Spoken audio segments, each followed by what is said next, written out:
ইয়াদ আল্লাহু। সবাই বলে সুবহানাল্লাহ। দেওয়ালের একটা ঘড়ি পর্যন্ত মাওলার জিকির করে।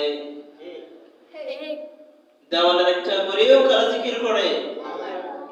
ঘড়ি টিক টিক টিক টিক আওয়াজ দেয়, শুধু শুধু আওয়াজ নয়, ঘড়িও টিক টিক আওয়াজের সাথে সাথে বলে আল্লাহ আল্লাহ আল্লাহ আল্লাহ।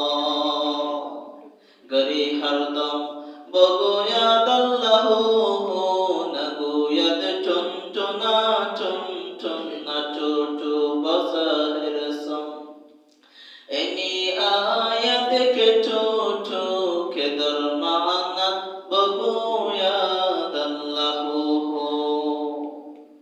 আল্লাহর জিকির করার দরকার আছে না নাই?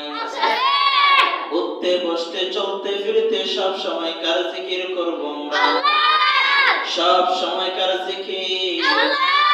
আল্লাহর জিকির এত বেশি পরিমাণে করব যে আল্লাহর জিকির করতে করতে করতে করতে মানুষ যেন দেখে বলে যে ওই লোকটা মনে হয় পাগল হয়ে গেছে।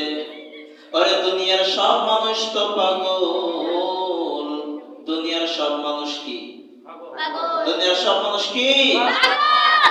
কেউ টাকা পয়সার পাগল, কেউ গাড়ির পাগল, কেউ নারীর পাগল, কেউ ক্ষমতার পাগল, কেউ অর্থ সম্পদের পাগল, আর কেউ কেউ আছে এরা দুনিয়ার কোনো কিছুরই পাগল না।